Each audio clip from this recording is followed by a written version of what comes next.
yourself a cold one. They strike 'em, huh? And listen to Ross Tucker break down the top college prospects on another tasty edition of The College Draft.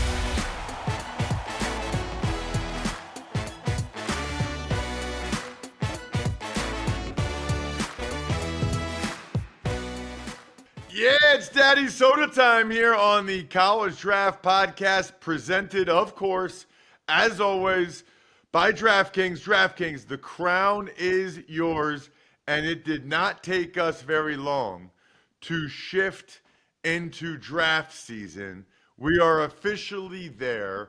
My guy, Emory Hunt, the man with the plan, as in footballgameplan.com/2025 draft guide, is on his way later on today, back down to New Orleans for the HBCU Legacy Bowl. Emory, we got to get to that a little bit later in the show, but I want to start with talking about your top quarterbacks. Should be noted, you can check out Emory on social media at FBallGamePlan. If you're not familiar, former D1 running back.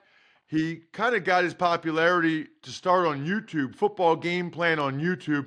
Now he's on CBS Sports HQ almost every day, which is unbelievable how many like restaurants and bars you guys are in. Every time I go into a restaurant or bar, I look up, it's CBS HQ and it's you, which is amazing.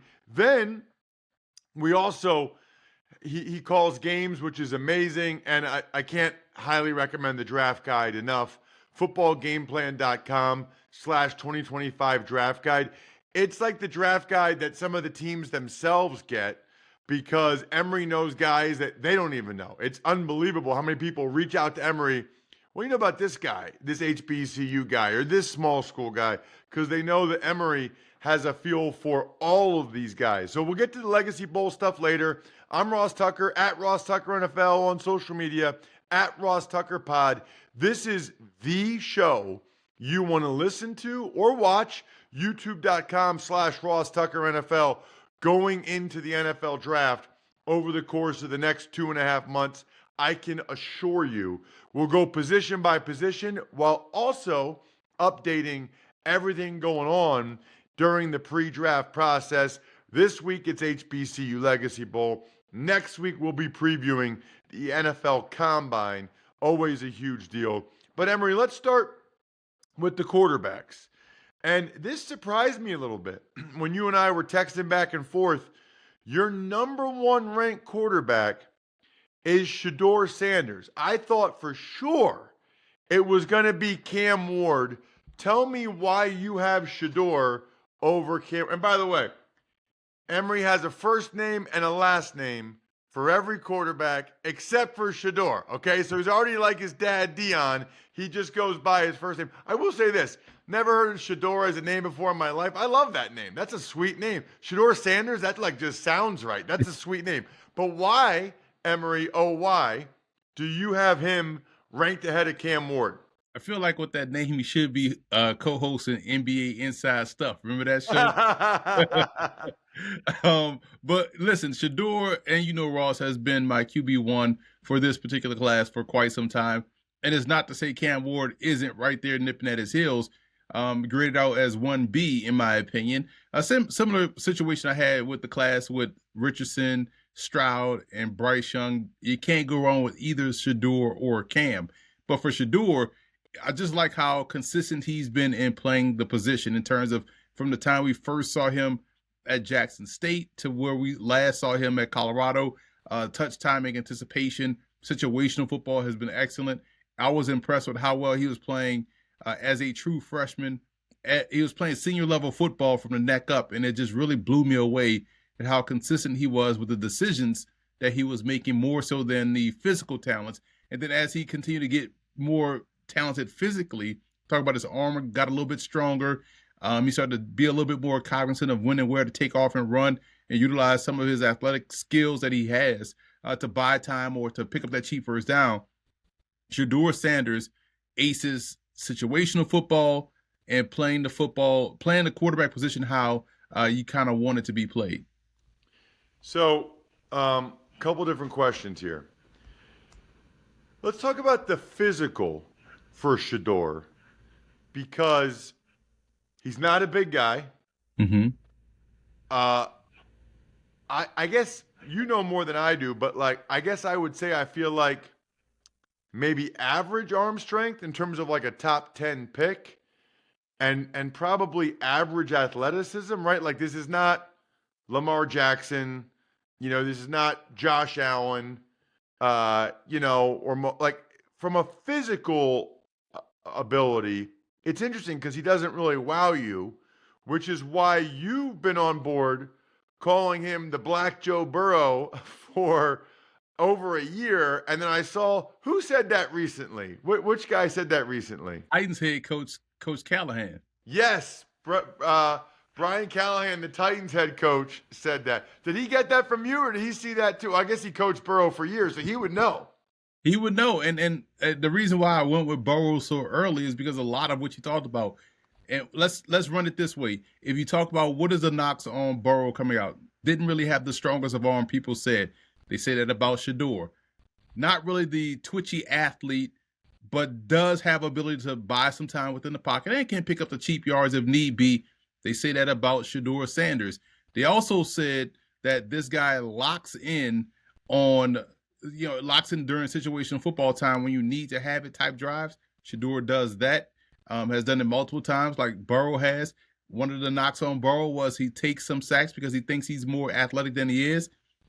That's Shedeur Sanders. So all of those things checked up beautifully, which is why I went with that comp. And yes, Shedeur is shorter than Burrow. Burrow is about 6'4".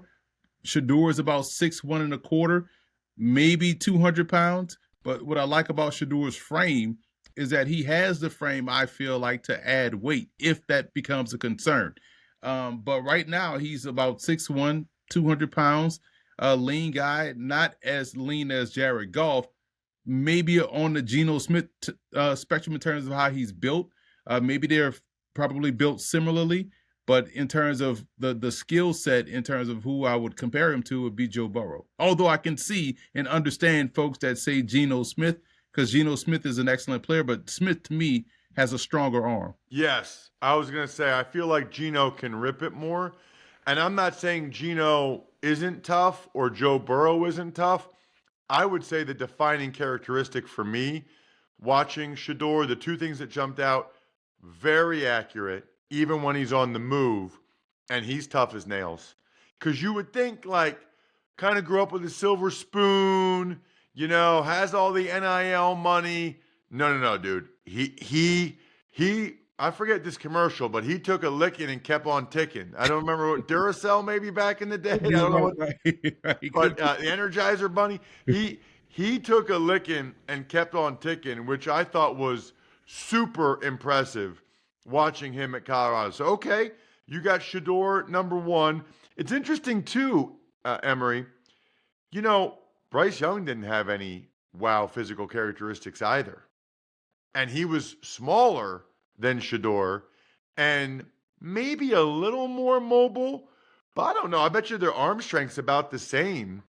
It's actually remarkable, I think, that guys like this are number one overall picks now. That never would have happened. You had to be Drew Bledsoe or Ryan Leaf or like 6'5" with an absolute bazooka to be the number one overall pick.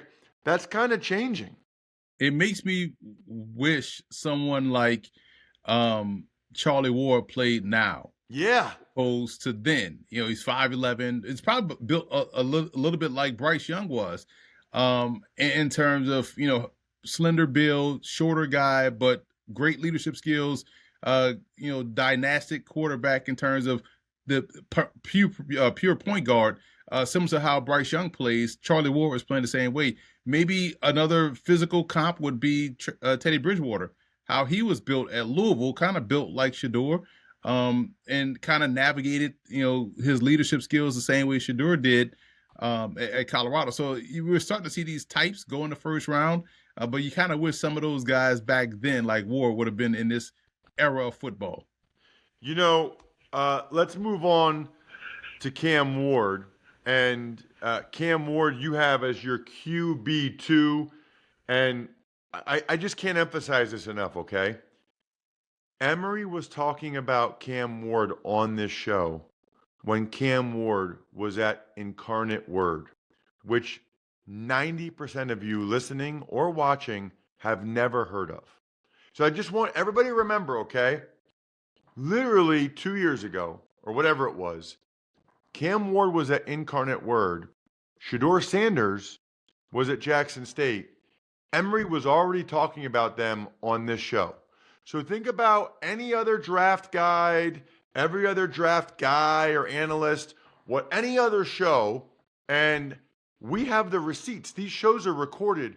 Go back and see if there's any other show 2 years ago talking about these guys when they were playing FCS football. I highly, highly doubt it. Tell me, Emory, about why you've got Cam Ward number 2. What I love about Ward and have always loved about his game is the arm arrogance that he has. You know, this guy feels like he can make any throw on the football field in any situation, in any scenario, and 9.5 times out of 10, he's able to do it. He was doing it at Incarnate Word. He did it at Washington State, and he did it more recently, at Miami, and made each one of these programs relevant. Washington State had been just kind of run-of-the-mill average program. They were must-see TV. Incarnate Word was in the postseason. We know Miami was on the precipice of being a postseason team. Probably should have been one, but their defense decided not to show up this season, so they had to win a lot of shootouts, and Cam Ward was definitely game. What strikes me as a similar comp to Cam Ward, now again, he's maybe a little bit shorter than this guy, about the same weight, but the same things you heard about this particular prospect coming out of college, you hear about Cam Ward, and that's Patrick Mahomes. The same type of arm arrogance, the confidence to throw to the tightly covered receiver, the ability to make any type of throw on the field. People were worried about Patrick Mahomes coming out of this offense at Texas Tech, and he didn't have a winning record. He throws too many interceptions. He's kind of reckless with the football. He holds the ball too long.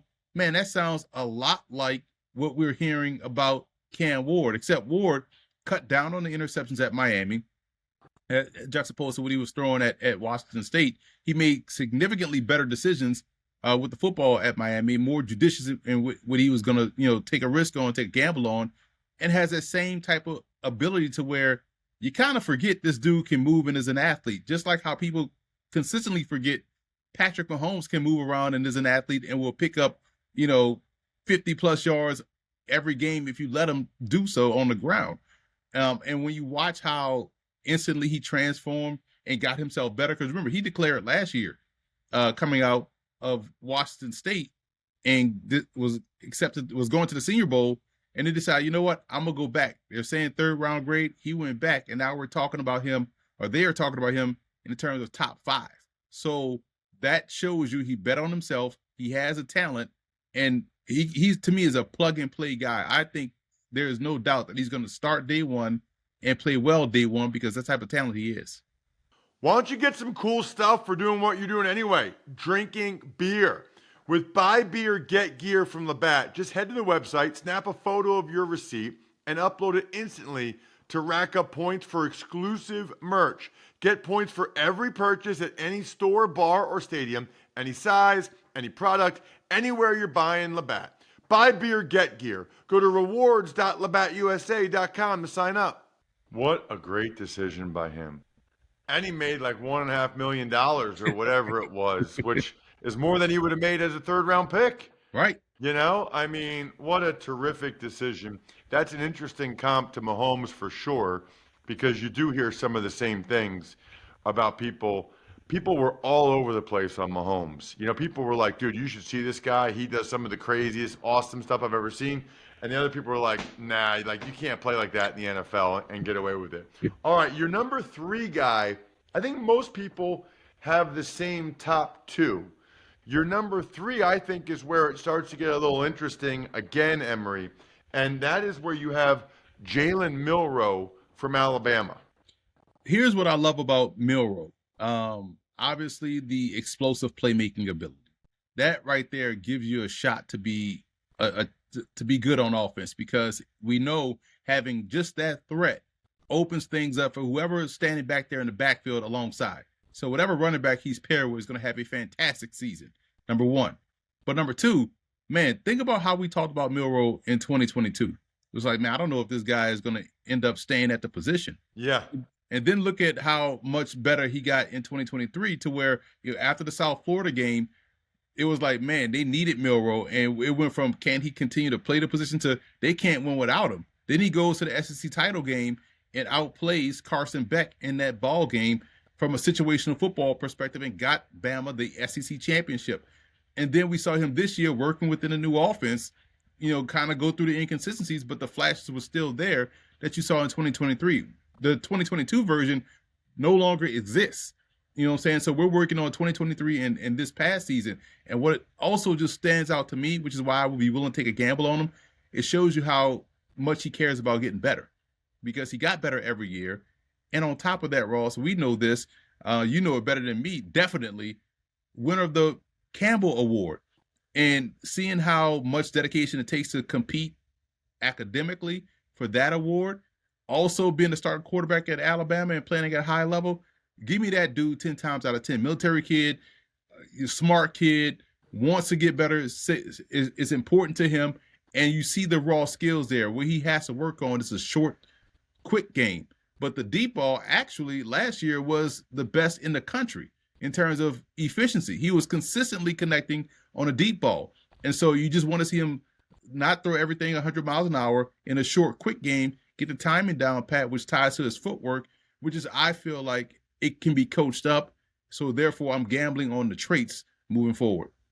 So a lot of interesting things with Milroe. First of all, you don't find many guys that play quarterback that are the fastest player on Alabama's team by the GPS or whatever, and he wins the academic Heisman. I have a feeling that there's going to be some coaches that kind of fall in love with him during the process and want to work with him. I know Jim Nagy, a guy you and I both know, who runs the Senior Bowl, executive director. He thinks he's further along than Jalen Hurts was at this point. Jalen Hurts just won the Super Bowl, which is kind of a big deal. Milroe is definitely faster than Hurts. Now, Hurts had, a lot of experience, a couple different systems, all that stuff. But that sounds pretty good to me. I was on Cleveland radio last week, and they've got Shedeur fever, and I get that. I kind of feel like if it were me, Emory, and maybe you think I'm wrong, I like the idea of they got to win now, okay? So I kind of like the idea of a vet, whether that's if they think Cousins can be healthy or they think they can they can make Daniel Jones this year's Sam Darnold. At 2, I would take Travis Hunter or Abdul Carter, hoping if you think you can get Milroe at the top of round 2. In other words, I would take 2 bites at the quarterback apple, have a veteran, kind of like what Minnesota did, right, with Darnold and McCarthy. Maybe it's Daniel Jones and Milroe. See if Daniel Jones can excel in Stefanski's system. If not, put Milroe in, and I like him in that system. I think he would do well. Yeah, I like where your head's at, because again, or you can go to with Jameis, who had already been in the building, and knows the system. And it makes you wonder what would concern me if I'm Cleveland. Okay, how? Because you might have to jump back into first just to do it. So where are the Raiders, and where are one of these surprise teams like a Jets or a Rams that could take a quarterback in round 1? You're like, okay, how far up do we have to trade back in? Giants, Raiders, Jets. Giants, Raiders, Jets. Those are Saints, Rams. So, there are some options, and it's a wild card because you don't know. But that's where I like the doubling down. I thought that for the Giants as well too. If the top 2 go quarterback, Giants take Hunter, then have to really work to get back in to get Milroe to work with Daboll, which would be perfect. But I'm on the same page you're on with that. What about, Emory, your 4th quarterback? This is another guy you've been talking about for 2 years. I don't really hear other people talking about this guy, but you've got him ranked ahead of people that are getting talked about. You got him ranked ahead of Quinn Ewers, ahead of Jackson Dart, ahead of Dylan Gabriel. You've long been a Brady Cook fan. You have him as your number 4 ranked quarterback. Yeah, Brady Cook to me reminds me so much of TCU Andy Dalton. Just a gamer, super competitive, a guy you don't want to count out. And, I always bring up the first game I saw him play was against Arkansas, I want to say in 2021 or something like that, where he came in and did a great job and got the upset win against Arkansas. And you got to love the toughness of this year, man. He gets carted off in the game, comes run out the hospital full pass like Tecmo Bowl, and get back in the game and gets the victory, right? So you like that Brady Cook is battle tested. His teammates love him. And he was banged up all season. So even though we're watching this year, I don't think people understood how hurt he was throughout the season. So we didn't see the best of Brady Cook. And because he plays well when the pressure's on and doesn't let bad plays define him, give me that battle-tested, tough, gritty quarterback anytime on Sunday, man, because that's somebody you could win with. You build a team around, and he has a toughness to where he's going to ride through some adversity and come out on the other side. All right, so we'll get to the second 5 next week, as well as your sleeper and your small school faves. But we'll wrap up today before we get to the HBCU Legacy Bowl stuff. Your 5th ranked quarterback, Graham Mertz. Remember that guy, the MVP of the Army Bowl when I called that way back when? I don't hear a lot of Graham Mertz talk either, Emory. He's going to be coming off of ACL. He's tore his ACL late in the season or earlier in the season or midway. But people forget, man, last year he was playing really good football. And then to start this year, you're still playing efficiently good football. He has a stronger arm than yours. He has a stronger arm than Dart. He was starting to trend in the right direction. When we dabbled in high school recruiting, he was our number 1 quarterback on the football game plan 400. Going into Wisconsin, he gave them the best recruit at quarterback they've had since Russell Wilson, who came via transfer. So I've always been high on Mertz. Glad to see him go through the rocky start to put together some really good tape at Florida. But now he's coming off of an injury, similar to Jordan Travis, not as egregious, but I like Mertz better than this next crop of QBs. They kind of all bunched together, but Mertz to me was consistent the last time we saw him out, the last 2 times, talking about the last 2 seasons we saw him play. And I think he's going to have, some upside here as a pro, at least as a QB2 on somebody's football team. Love it. Next week, it'll be guys like Quinn Ewers, Jackson Dart, Seth Hennigan, Dylan Gabriel, Chandler Rogers.